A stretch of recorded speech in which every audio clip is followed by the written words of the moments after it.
저는 오늘 누가복음 15장 25절에서 32절 말씀을 가지고 탕자 이야기라는 제목의 말씀으로 은혜 받기 원합니다. 우리가 두 번째 탕자 이야기는 잘 압니다. 그런데 첫 번째 탕자 이야기는 잘 모르는 경우가 많이 있더라고요. 그런데 우리에게 삶과에 적용될 수 있는 것은 바로 첫 번째 탕자 이야기입니다. 우리가 먼저 이 배경을 보자면 두 번째 탕자가 있습니다. 이 사람은 진짜 탕자예요. 아버지 마음 아프게 하고 그리고 아버지를 떠나가지고 자기가 자기 몫을 달라고 얘기합니다. 솔직히 줄 의무가 없음에도 불구하고 아버지가 또 그 몫을 줍니다. 그리고 잘 살면 좋은데 타지에서 모든 걸 다 허비하고 다 이제 써버렸어요. 그리고 돼지 쥐염염매를 먹다가 순간 아버지를 생각합니다. 그리고 아버지께로 가면 종들도 배불리 먹고 아버지가 참 좋은 사람이었다라고 생각하고 아버지께로 돌아오고 있어요. 돌아온 발걸음에 아버지는 먼 산에서 벌써 아들이 돌아오는 모습을 보고 너무 기뻐 그를 향해서 달려갑니다. 쉽게 얘기하면 우리가 보는 것처럼요. 모습을 이렇게 감추고 아무리 꾸며도요. 아들은 아들인가 봐요. 보이나 봐요. 그러니까 멀리서 보니까 아들인지 딱 첫눈에 알아보고 다가가는 아버지의 모습을 발견합니다. 그리고 나서 아버지가 혼내는 게 아니라 그냥 끌어안아요. 그 냄새나고 몸이 누더기일 텐데 그거 신경 쓰지 않고 아버지가 끌어안으면서 뭐라 그러냐. 반지도 끼워주고 머리도 발끝까지 모든 걸 다 회복해 줍니다. 그리고 그걸로 끝나느냐. 그거 아니라 또 살찐 송아지를 잡습니다. 살찐 송아지를 잡아가지고 이 동네 사람들이 다 불러요. 불러서 뭐 하느냐. 잔치를 베풀고 있는 모습이 오늘 본문의 배경이 됩니다. 이때에 오늘 이제 큰아들이죠. 첫째 아들이 이제 딱 들어오는데 무엇을 하냐? 풍악 소리가 들리는 거예요. 그래서 참 희한하다. 무슨 일이냐? 무슨 좋은 일이냐? 그래서 하인에게 물어봤더니 하인이 하는 말이 아버님의 둘째 아드님이 돌아왔습니다. 라고 이야기해요. 그리고 나서 냄새를 맡아봤더니 송아지 냄새가 막 납니다. 그러니까 음식 냄새가 나고 막 풍악을 거리고 하니까 이 마음 때문에 도대체가 이해할 수가 없는 거예요. 그리고 아버지께 찾아가기 시작한데 그 가운데 성경에서 보니까 아버지가 찾아온 거예요. 그러니까 그 마음에 상처를 받아가지고 가만히 있는데 성경에 노하여 들어가고자 하지 아니하거늘 28절이죠. 아버지가 나와서 원한데 아버지가 이제 첫째 아들 좀 서운하고 섭섭하고 삐진 걸 알고 찾아갑니다. 그리고 말하는 거예요. 뭐라고 그러냐? 다가가서 왜 먹겠니? 라고 묻습니다. 그때 이제 아버지께 이렇게 얘기합니다. 내가 여러의 아버지를 섬겨 명을 어기며거늘 내게는 염소 새끼라도 주어 나와 내 벗으로 즐겁게 즐기게 하신 일이 없더니 아버지의 살림은 창자들과 함께 삼켜버린 이 아들이 돌아오매 이를 위하여 살찐 송아지를 잡으셨나이다 라고 말합니다. 여기서 보니까 형제잖아요. 그런데 뭐라고 얘기하냐 이렇게 얘기합니다. 아버지께 말하기를 처음에 아버지라고 얘기하지 않고 말합니다. 이게 어떻게 된 일이냐까 라고 말하면서 이 형제인 그를 향해서 말하기를 이 사람, 이 아들이 이렇게 배움받는 것은 정당하지 않습니다 라고 말합니다. 그러니까 이게 원어에서 보면 뭐라 하느냐 당신의 둘째 아들이라고 말하는 거예요. 그러니까 선을 긋는 거예요. 쉽게 하면 내 동생이라고 얘기하지 않고 뭐라 하냐 당신의 아들이 돌아오매 그렇게 탕진하고 온 아들을 돌아오매 이렇게 받아주는 건 저는 이해할 수가 없습니다라고 말하는 대목이죠. 아버지께서 이르되 이렇게 말합니다. 너는 항상 나와 함께 있으니 내 것이 다 될 것이라. 이르되 이 내 동생을 죽었다가 살아났으며 내가 잃었다가 얻었기로 우리가 즐거워하고 기뻐하는 것이 마땅하다 아니라. 근데 아버지가 얘기합니다. 이것은 내 아들인가 동시에 뭐라고요? 네 동생 아니냐. 네 동생이 돌아왔으면 우리가 어떤 일이든지 간에 기뻐하고 즐거워야 될 것 아니겠느냐? 그 이유 즐거워하는 것이 마땅하니 내가 다시 우리 즐거움과 기쁨에 동참했으면 좋겠다라고 이제 아버지가 건면하면서 이야기가 끝나는 거예요. 성경을 보면요. 우리가 아는 것처럼 둘째 아들은 진짜 탕자입니다. 쉽게 얘기하면 탕자는 말 그대로 탕자예요. 아버지 마음도 아프게 하고 여러 가지로 타격과 손해를 주게 한 겁니다. 그리고 그 탕자의 모습은요. 이루 말할 수 없는 윤리적으로나 여러 가지 부분에서 탕자예요. 그런데 둘째 아들의 모습을 보면요. 첫째 아들의 모습을 보면요. 탕자라고 말하기가 좀 그래요. 세상적으로는 효자같이 보일 수 있어요. 아버지의 힘든 일을 옆에서 서포트해주고 역시 그 가운데 떠나지 않고 아버지가 든든하게 버텨있는 첫째 아들의 면모를 또한 볼 수가 있거든요. 그런데 오늘 본문을 보면 첫째 아들이 왜 아버지 앞에 붙어있느냐를 좀 알 수가 있습니다. 쉽게 얘기하면 둘째가 돌아온 것은 반갑지가 않아요. 왜 그러면 둘째를 이렇게 회복해주는 것을 통해서 이야기합니다. 이제 경쟁 상대가 없다고 생각했는데 경쟁 상대가 한 명 더 늘어났다고 생각해요.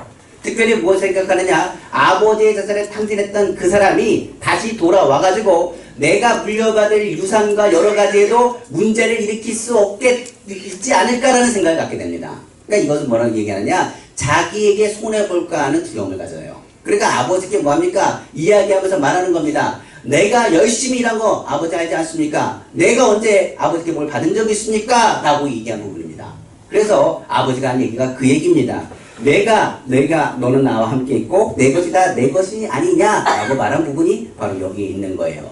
근데 이 첫째 아들은 솔직히 말하면 둘째 아들도 아버지의 재산을 가지고 간 것입니다. 자기가 번 게 아니에요. 근데 첫째 아들도 아버지가 있는 재산 안에서 그가 누린 겁니다. 솔직히 말해서 자기 것이 아니거든요. 그러니까 성경을 자세히 보시면 두 아들 다 자기 것도 아닌 걸 가지고 욕심을 부리고 자기 것도 아닌 거 가지고 다투고 있는 모습들을 성경을 통해서 알 수가 있는 겁니다.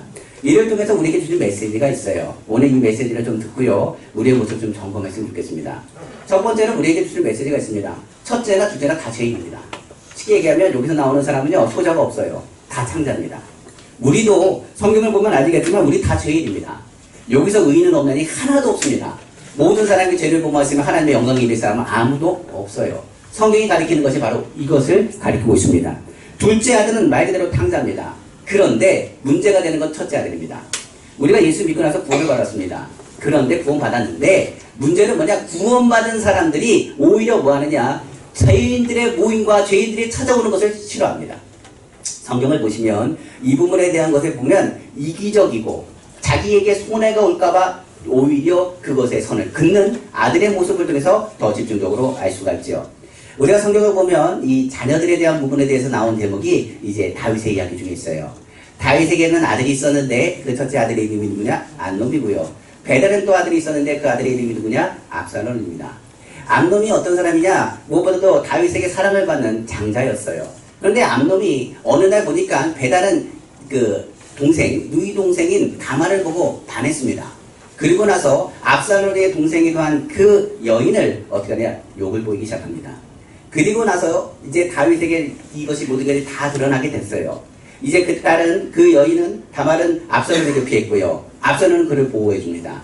그리고 다윗을 유심히 봤는데 다윗이 어떻게 하냐? 화를 버럭 내면서 노하기는 했는데 압살롬이 보기에는 암놈을 용서해주고 갚아주는 다윗의 모습이 보기 좋지 않았어요. 쉽게 얘기하면 암놈이 잘못하면 최소한 왕자의 자리를 박탈하든지 아니면 최소한 아버지의 그 곁에서 떠나게 하든지 선을 걷으면 좋은데 오히려 다윗은 어떻게 했냐? 암놈을 화를 내긴 했지만 대노했긴 했지만 다시 받아주고 그가 아들로서 그 모든 것에 대한 권위와 그것에 대한 것에서 박탈하지 않습니다.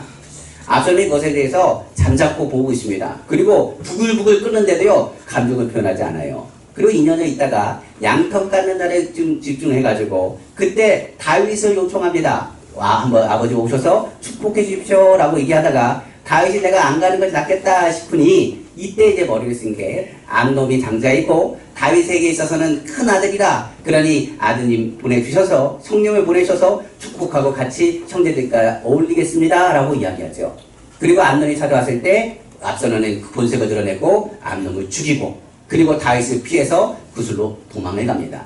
이때까지만 해도 이제 압살롬의 그 분이 풀릴 줄 알았어요. 근데 압살롬이 그 분이 풀리지 않습니다. 들어보니까 암놈으로 해서 슬퍼하는 다윗의 목소리를 들리기 시작한 거예요. 그리고 더 나아가서 이 압살롬이 보기에는 아버지가 불러줄 줄 아는데 불러주지도 않습니다. 오히려 찾아오지도 않고 얼굴도 보이지 않고 아무 얘기도 있지 않아요. 그런데 성경을 보면 다윗은 슬퍼합니다. 쉽게 얘기하면 암놈이 죽고 나서 그 슬픔이 위로받은 후에 그가 누굴 보고 싶어 했더라? 압살롬을 그렇게 보고 싶어 했어요. 그러니까 그것을 감당하지 못하는 그 가운데 슬퍼하는 것을 누가 봤느냐? 요압이 봅니다. 옆에 있던 군사령관인 요압이 보고 무엇을 얘기하느냐? 압살롬에 대해서 다시 돌아올 수 있도록 문을 열어요. 그리고 나서 압살롬이 예루살렘으로 옵니다. 그런데 다윗과 압살롬의 사이는 어떨까요? 서먹서먹해요. 그러니까 다윗이 먼저 얘기하지 못하고 압살롬도 먼저 얘기하지 못합니다. 그러다가 또 요압을 얘기해서 두 대 사이의 관계를 회복하는 그런 상황들이 이제 성경에 나와 있습니다. 그런데 압살롬은 회복된 게 아닙니다. 오히려 그동안에 있었던 것이 시간이 지나면 지날수록 아버지에 대한 분노로 가득 차 있었어요. 그리고 결국은 어떻게 되느냐? 이제 아버지 앞에 섰을 때 오히려 다윗 앞에서는 생글생글 웃을지 모르겠지만 뒤로는 예루살렘 성전으로 들어간 많은 이스라엘 사람들의 마음을 아버지에게 있는 마음을 돌이켜 자기에게 돌아오도록 했습니다. 그러니까 뭐 하느냐? 아버지에 대해서 욕하고 혼담하면서 뭔가 자기는 공의롭고 정의롭고 정당하다는 것을 계속 얘기하는 거예요. 쉽게 얘기하면 압살롬의 입장에서는 다윗은 공정한 왕이 아니고 정의로운 왕이 아닙니다. 어떻게 죄 지은 사람을 받아주고 죄 지은 사람을 품어줄 수 있느냐라고 생각했던 것이 바로 압살롬이었기 때문에 그래요. 그리고 결국 압살롬은 어떻게 했느냐? 다윗을 내줬습니다. 다윗은 도망자 신세가 되죠. 그러나 하나님께서 은혜를 베푸셔서 다윗을 건져주세요. 그리고 오히려 다윗으로 하여금 그 군대가 다시 정비된과 동시에 이제 상태는 역전이 되어버리고 맙니다. 그 상황에서 달리는 말 가운데 압살롬이 피하는 그 가운데서 상수리 나무에 나뭇가지에 그 머리카락이 걸려요. 그 대롱대롱 맞아져 있는 것을 어떤 젊은이가 누구에게 요압에게 알리고요. 요압은 그때를 놓치지 않고 어떻게 하느냐? 압살롬의 가슴을 창으로 뚫습니다.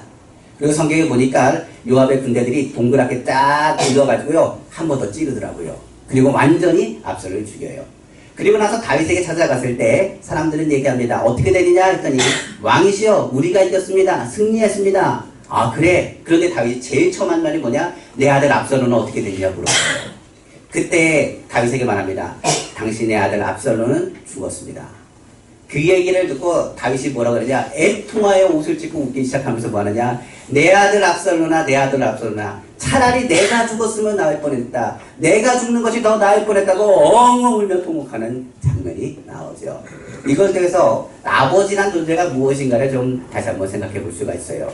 솔직히 말해서요. 다윗은요. 하나님의 마음을 알기 때문에 암논을 용서해 준 거예요. 성경에 보면 다윗은 어떤 사람이나 하나님의 마음에 합한 사람이었습니다. 근데 그가 다른 죄보다도 딱 한 가지 그의 인생에서 허점이 있는데 바로 우리아의 아내인 바세바를 범한 일이었어요.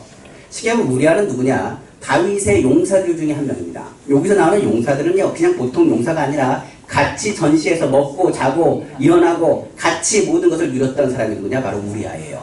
근데 우리아라는 사람은 어떤 사람이냐? 쉽게 얘기하면 다윗을 뭐같이 따랐겠어요? 형님처럼 따르고 또 다윗은 뭡니까? 우리아를 동생처럼 아끼면서 그 전시와 전장에서 같이 싸웠던 이제 사람 중에 하나가 바로 우리아입니다. 그런데 그 우리아의 아내를 뭐 했어요? 범했어요. 그것 때문에 너무 힘들고 어려웠습니다. 그럴 때 하나님께 기도하고 회개했을 때 하나님께서 다윗을 향해서 뭐 하셨느냐? 용서하셨어요. 중요한 것은 하나님이 그때 용서하지 않았다고 한다면 다윗은 누구의 길을 갈 수밖에 없느냐? 그 앞서 있었던 사울왕의 길을 갈 수밖에 없었을 겁니다. 그런데 다윗은 하나님께서 어떻게 하셨다고요? 용서하셨어요. 정결한 마음을 내게 주옵소서, 성령을 내게 거두지 마옵소서, 주님의 기쁨을 회복해달라고 기도했던 그에게 다시 한번 기쁨을 회복해 주시고 하나님께서 그를 붙잡아 주셨습니다. 그때 다윗이 고백한 게 그거예요. 하나님, 나를 회복해 주시면 나와 같은 죄 짓는 사람에게 그 옳은 길을 설명하고 그 죄에 대해서 다른 길로 가라고 이야기하겠습니다. 라고 하나님께 다짐해요. 그래서 암논을 향해서 하나님의 은혜를 고스란히 베푼 것이 바로 다윗입니다. 그것은 아버지의 마음을 알기 때문에 그래요. 그런데 압살롬은 어떤가요? 압살롬은 아버지의 마음이라는 것을 모릅니다. 그는 시시간껏 다윗의 모습이 마음에 들지 않고 사람들을 선동하여 다윗을 죽이려고 틈틈이 준비하고 있었어요. 우리가 보는 것처럼요. 누가 더 싫으냐면 그래요. 암논보다도 누가 더 싫었냐면 압살롬 입장에서는요. 다윗이 더 미운 거예요. 이 부분을 성경은 이렇게 얘기합니다. 그 당시에 예수님이 이거 사람들에게 얘기하는데 그 자리에 누가 있었느냐? 바리새인과 서기관들도 있었어요. 이스라엘 민족에 보면 이 사람들을 뭐라고 했냐? 첫째 아들 같은 사람들이라고 표현하고 있습니다. 근데 이 사람들이 딱 보기에 그런 거예요. 바리새인과 율법학자들이 보는데 예수님이 보기에 예수님이 어떤 사람들과 있냐? 죄인들과 같이 있는 겁니다. 바리새인과 서기관들 입장에서는 이 죄인들이 문제예요. 이 죄인들 때문에 나라가 이 모양이고 이 죄인들 때문에 이스라엘이 회복이 안 되는 거예요. 이 죄인들 때문에 우리에게 문제가 생긴 것이고 이 죄인들 때문에 우리나라가 이렇게 분산되고 정말 고통과 어려움과 로마의 압제에 있는 거예요. 그러니까 이 사람들을 볼 때마다 눈이 시퍼렇게 뜨면 저 사람들 때문에 하나님 우리가 이렇게 고난에 당합니다. 저 인간들 때문에 이렇게 아픕니다. 저 사람들이 이 모든 죄악으로 인해서 우리가 지금 심판과 고통을 당합니다라고 고백하는 사람들이 누구냐? 바리새인들입니다. 그래서 이 사람들은요. 세리라는 사람들은 취급도 안 해요. 로마의 앞잡이라고 해서 싫어합니다. 근데 더 재밌는 사실은 그런 사람들을 예수님이 찾아가는 거예요. 그러니까 딱 보니까 죄인들도 미워 죽겠는데 죄인들을 찾아가는 예수님은 더 미워요. 그러니까 예수님을 보라보면서 뭐하냐? 더 미운 감정이 드는 겁니다.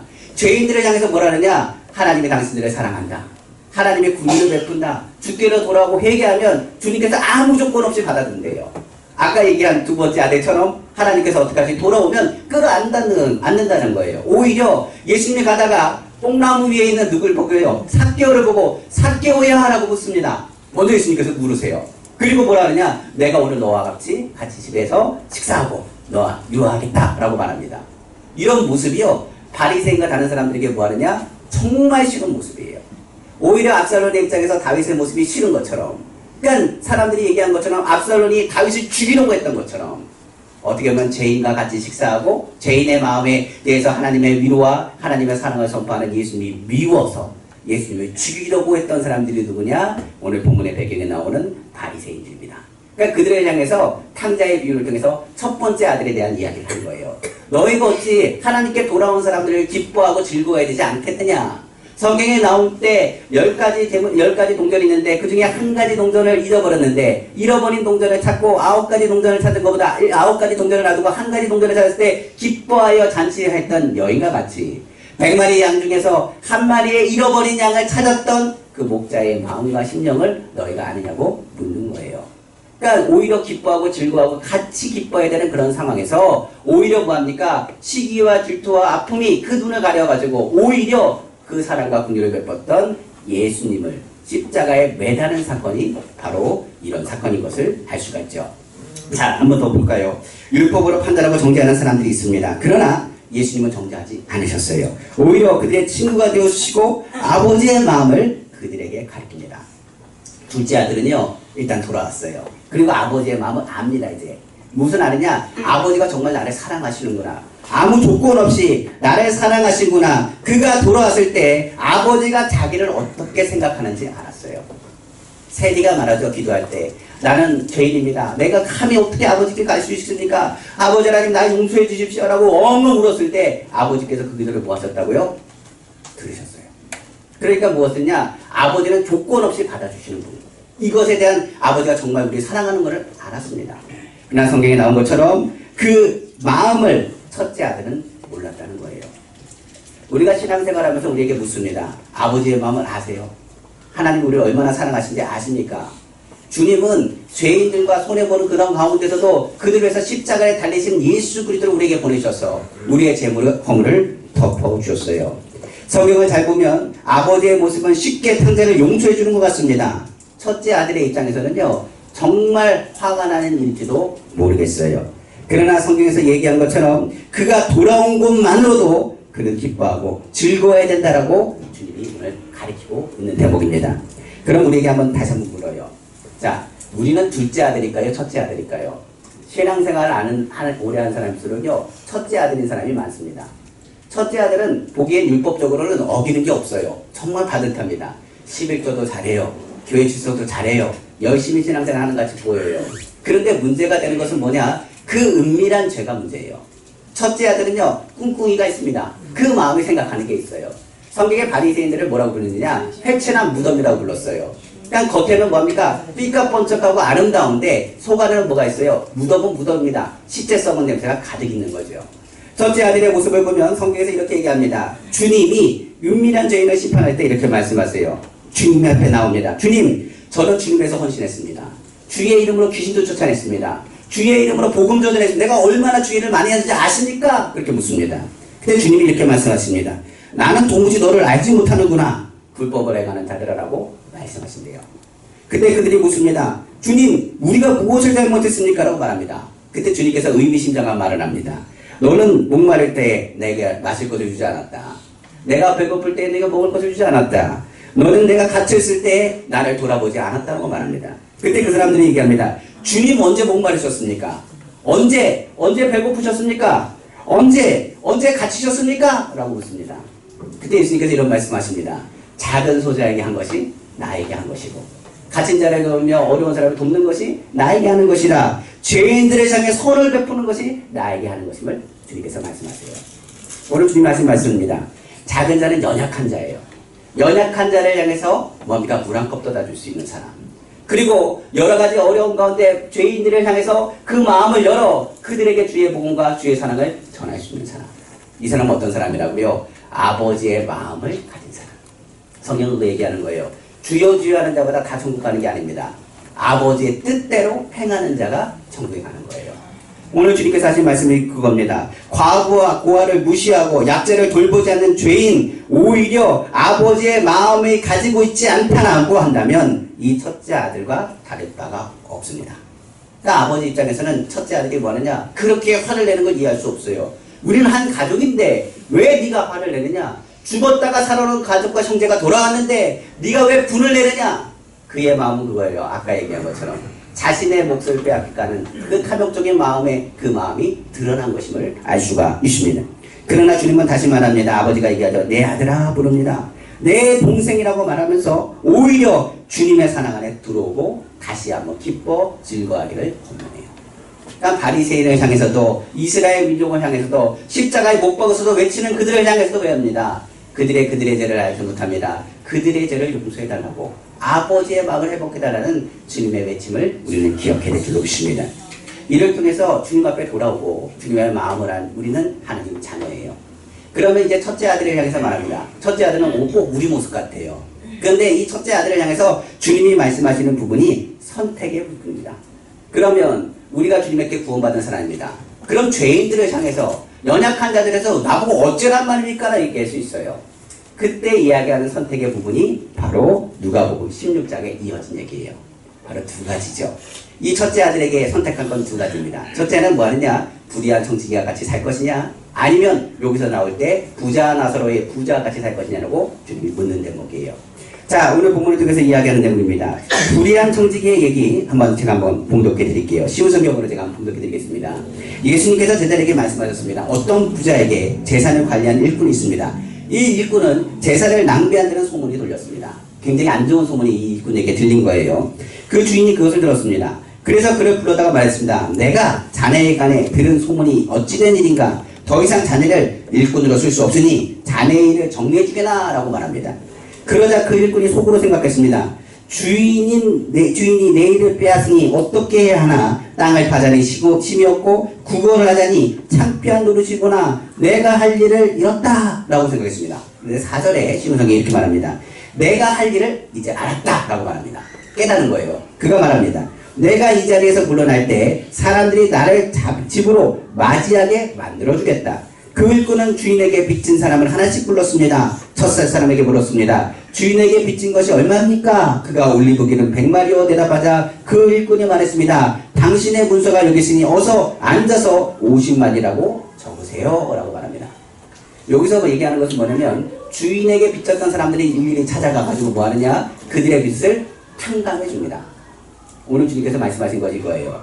첫째 아들에게 얘기하는 대목입니다. 첫째 아들아 잘 들으라. 바리새인들에게 이야기합니다. 그 바리새인들에게 얘기합니다. 불의한 재물이라는 것은 세상의 재물을 가지고 얘기하는 거예요.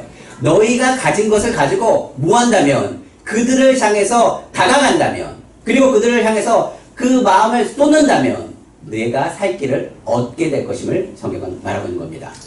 이 부분이 이야기가 좀 힘들어요. 쉽게 얘기하면 이렇습니다. 성경에 예수님께서 가르치실 때 이런 말씀을 했어요. 이 주인에게 있어서 쉽게 얘기하면 이 청지기는요 불의한 사람이에요. 일을 제대로 안 하는 사람이에요. 계속 빚이 늘어나고 잘 관리를 하지 않은 겁니다. 그런데 그 원인이 되는 것이 뭔지 아세요? 바로 주변에 있는 사람들이에요. 이 사람들이 주인에게 빚을 진 사람들입니다. 이 사람들이 정말 주인의 모든 것을 힘들게 하고 어렵게 한 사람들입니다. 그렇기 때문에 그것을 관리하지 못한 누구의 탓이냐? 청지기의 탓이 되는 거예요. 그러니까 청지기 입장에서 뭐 하느냐? 이 사람들 때문에 내가 이 일을 잘리게 되고 이 일 때문에 어려움을 겪게 됐다고 생각했습니다. 그런데 한편으로 다시 생각해보니 내가 살 길은 뭐라고요? 나중에 이곳을 떠나 나갔을 때 이 사람들을 통하여서 살 수 있는 방법이 있지 않을까를 생각한 거예요. 주인은 뭐라 그랬냐? 이곳을 보고 지혜롭다고 말했습니다. 이 얘기는 이거예요. 하나님이 나에게 은혜를 베푸셨어요. 그 은혜는 주님이 우리를 사랑하시는 겁니다. 그런데 우리가 항상 생각할 때가 있어요. 뭐 때문에? 저 사람 때문에 신앙생활이 신나진 않아요. 난 기도해도 응답이 잘 되는데 저 사람은 기도했는데 응답이 잘 돼요. 나는 주님을 향해서 섬기면서 예배드리면서 은혜 받기를 원하는데 저 사람 보면 은혜가 안 돼요. 마음에 막 미움이 생기고 아프고 괴로워요. 그런 와중에 무엇하길 원하냐? 주님이 그러지 말고 뭐 하라고요? 마음을 열래요. 이 불의한 청지기는 뭐 하냐? 마음을 돌린 겁니다. 나에게 피해줬던 사람들, 이 사람들이 결국은 뭐 할 것이라? 나를 돕는 사람이 될 것이라. 이 사람들이 나를 아프게 했던 이 사람들이 결국은 뭐가 될 것이라, 이 사람들이 나를 기도하는 사람, 중보하는 사람, 나를 살고 나를 영접해주는 사람이 될 것이라. 예수님이 십자가 달리시면서 그랬습니다. 자기를 배반했던 제자들을 보면서 뭐라고 생각했을까요? 한심하다 생각했을까요? 아닙니다. 그들을 용서했습니다. 그들을 선대했습니다. 뭘 믿었느냐? 그들이 나의 복음을 전할 것이라. 나보다 더 큰 일들을 그들이 감당할 것이라고 믿으셨어요. 이 불의한 청지기가 한 것은 바로 그겁니다. 신앙생활한 우리에게 말하는 거예요. 저 사람 때문에 손해본다고요. 저 사람만 없으면 교회가 더 부흥할 것 같다고요. 저 사람만 없으면 교회가 더 신날 것 같고 기쁠 것 같다고요. 아닙니다. 그 사람을 향해서 뭐하는 것? 오히려 선을 베풀라고 성경은 말해요. 우리 많은 지역장들도 있습니다만 지역장들이 상담할 때 그런 얘기 하더라고요. 아우, 난 구역원들 때문에 정말 힘들어요. 제가 그랬어요. 뭐라 그랬냐면 구역원들을 힘들게 하지 마세요.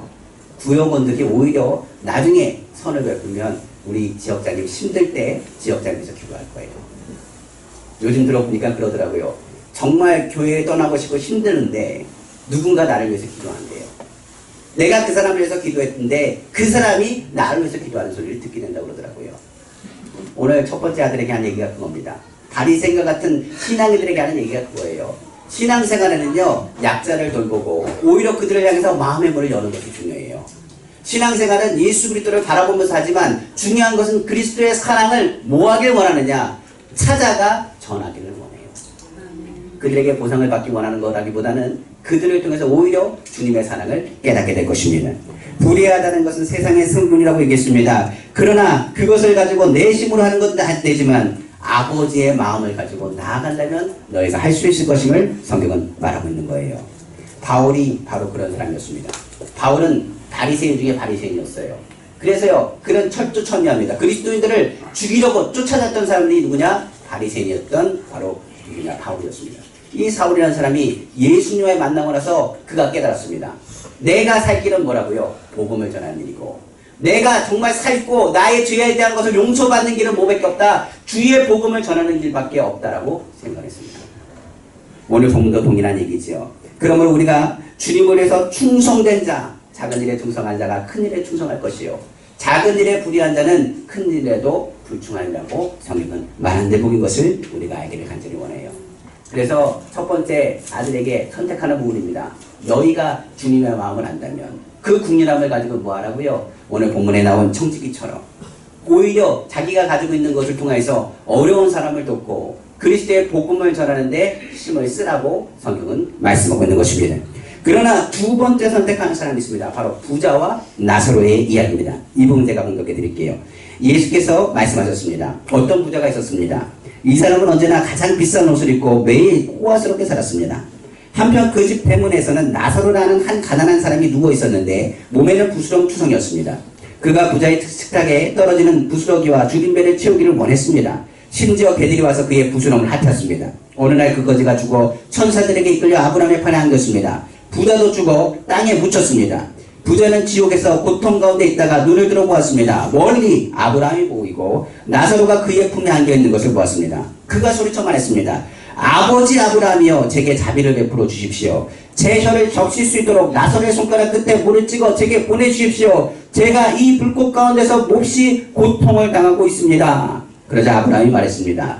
얘야, 내가 살아있을 때는 좋은 것을 마음껏 누렸고 나사로는 온갖 나쁜 일을 겪은 것을 기억하여라. 이제 나사로는 여기서 위로를 받고 너는 고통을 받는다. 이뿐 아니라 우리와 너희 사이에는 큰 구렁이 있어서 어느 누구도 너희를 돕기 위해 건너갈 수 없고 아무도 그곳에서 우리에게로 건너올 수 없다라고 말합니다. 여기서 재밌는 사실은요, 부자가 아브라함을 뭐라고 부르냐? 아버지라고 부릅니다. 그리고요, 나사로는 뭐합니까? 아버지의 품에 안겼다고 말해요. 그러니까 무슨 얘기예요? 이 부자 나사로는요, 영적으로 뭡니까? 하나님의 형상을 받는 한 형제예요. 그런데 성경에 보면 한 형제인데 부자는 어땠느냐? 나사로를 찾아가지 않습니다. 그들 사이에 뭐가 있었냐? 문이 있어요. 대문이 막혀 있습니다. 결과적으로 얘기한다면 나사로를 향해서 이 부자는 무엇을 열지 않았냐? 마음의 문을 열지 않습니다. 그러니까 문을 아예 닫은 거예요. 오히려 나사로를 향해서 손해볼까? 오히려 저의 그 더러운 것이 묻을까? 그의 머리 거리를 두고 뭘 반지에서 알고 있었지만은 돕지 않았습니다. 그런데 갔더니 아브라함의 품에 안긴 것은 나사로고 부자는 어디 있느냐? 바로 지옥의 불 가운데 있어요. 그가 뜨거워 이야기합니다. 아버지 아브라함이요, 나사로에게 손을 대가지고 내 입에 물 한 모금만 타게 해주십시오라고 구합니다. 그때 뭐라고 했느냐? 이렇게 얘기합니다. 아브라함이 얘기하는 것이 너와 나 사이에 뭐가 있다고요? 구렁이 있대요. 우리가 기억할 것은요, 이 땅 가운데 문을 열지 않으면 하나님께서는요, 그때가 되면 그때는 아무도 너를 도울 사람이 없다는 것을 가르치고 있습니다. 우리 신앙은요, 공동체라고 말합니다. 혼자 신앙생활 못해요. 저도 목회하다 보니까 혼자 목회하는 건 아니더라고요. 같이 하셔야 됩니다. 서로에서 기도하고 서로의 아픔을 품어주고 서로의 괴로움에 대해서 들어주고 중보하는 거예요. 사람의 마음을 아프게 들면 사과하는 것이고 그 어려운 가운데 하나님이 주신 그 마음을 토로하면서 그 마음의 문을 닫아서는 안 됩니다. 바리새인에게 말합니다. 너희 마음 닫지 말라는 거예요. 바리새인들은 그 자리에서 뭐 했느냐? 예수님을 비웃었습니다. 그러나 그들은 알 거예요. 그들이 지옥불에 들어갔을 때 수월에 구했을 때 알 겁니다. 아버지요, 그 말을 왜 이제야 하십니까? 라고 말할지 모르겠어요. 예수님께서 하신 말씀입니다. 계속 이어집니다. 부자가 말합니다. 그러면 제발 부탁입니다. 아버지, 나사로를 내 집에 보내주십시오. 제게 형제가 5이 있습니다. 나사로가 가서 증언하여서 그들이 이 고통받는 것을 오지 않게 하여 주십시오. 아브라함이 대답합니다. 그들에게는 모세와 예언자들이 있다. 그들은 그 소리를 들어야 한다고 말합니다. 부자가 말합니다. 그렇지 않습니다. 아버지 아브라함이여, 누군가 죽었다가 살아나 그들에게로 가면 그들이 회개할 것입니다. 아브라함이 말합니다. 만일 그들이 모세와 예언자들의 말을 듣지 않는다면 죽은 사람이 다시 일어나도 그들은 믿지 않을 것이다. 예수님이 부활하셨음에도 불구하고요, 바리새인과 율법학자들은 마음의 문을 닫았습니다. 주님을 받아들이지 않았어요. 오늘 주님께서 말씀하신 내용은 이겁니다.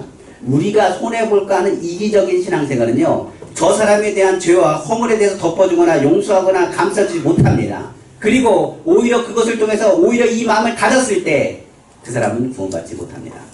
성경 분명히 얘기합니다. 예수님께서 하신 말씀입니다. 나사로를 향해서 얘기한 것처럼, 부자에게서 얘기한 것처럼 마음의 문이 닫히면 그는 회복할 수 없어 슬피 울며 이를 갈미 있을 것이라고 성경은 말씀하고 있어요. 그래서 두 가지 중에 하나를 선택하래요. 불의한 청지기처럼 마음을 돌이켜서 너희 가진 것을 어려운 사람에 나눠주고 주인에 대한 이름을 높여주든지, 아니면 오히려 네가 문을 닫아서 세상 가운데 담을 쌓고 오히려 주인의 이름을 먹칠하든지. 나사로의 모습, 부자의 모습은 그렇습니다. 문을 닫았을 때 아마 많은 사람들이 어떻게 저 사람이 하나님 믿는 사람이라고 욕할지 모르겠습니다. 그 사람은 하나님의 이름을 망령되이 일컫는 거죠. 반대로 불의한 청지기가 어려운 사람을 그 주인의 이름을 대면서 그것을 탕감해 주었을 때 주인의 이름은 얼마든 높아질 거예요. 마찬가지로 그렇습니다. 우리에게 주신 것은요, 누구 자랑하라고요? 주님 자랑하라고. 그리고 우리에게 주신 것은 뭐랍니까? 어려운 사람에게 누구의 마음을 전하라고요? 아버지의 마음을 전하여 너희의 살 길을 열 것임을 성경은 말씀하고 있는 겁니다. 말라기서 4장 5절에 6절에 이렇게 말합니다. 보라, 여호와의 크고 두려운 날에 이르기 전에 내가 선지자 엘리야를 너희에게 보내니니 그가 아버지의 마음을 자녀에게로 돌이키게 하고 자녀들의 마음을 그들의 아버지께로 돌이키게 하리라. 돌이키지 아니하며 두려울 건데 내가 와서 저주로 그 땅을 칠까 하노라 하시니라. 침례요한이 전한 것은 다른 것이 아닙니다. 아버지의 마음을 회복하는 거예요. 예수님이 보이신 건 뭡니까? 아버지께서 너희를 사랑한다는 것을 표현하고 말씀하신 겁니다. 말씀을 마치겠습니다. 탕자의 비유는요, 단순하지 않습니다. 솔직히 말하면 이 성경은요, 전체적인 것을 담고 있습니다. 그러니까 오늘 본문은 그냥 15장에 둘째 탕자 얘기 끝나고 끝이 아니라 첫째 이야기가 나오고 이 첫째에 대한 부분들을 16장에 계속적으로 얘기하고 있어요. 너희 바리새인들과 너희 신앙생활하는 사람들에게 이야기합니다. 교회 공동체를 향해서 이야기하는 거예요. 너희가 가지고 있는 것을 가지고 뭐하라? 하나님을 섬기고 하나님의 이름을 높여야 될 것 아니겠느냐라고 말씀한 겁니다. 중요한 것은 불의한 거가 갖고 있는 것은 자기 게 아닙니다. 누구의 거예요? 주인의 것입니다. 아버지의 것을 아버지의 이름으로 나눠주길 원해요. 예수님께서 부자 청년에게 말합니다. 너희 것을 내려놓고 누굴 따르라고요? 나를 따르라고 말합니다. 부자 청년이 말합니다. 자기의 가진 것이 많음으로 근심하여 예수를 떠났다고 성경은 말하고 있는 거죠.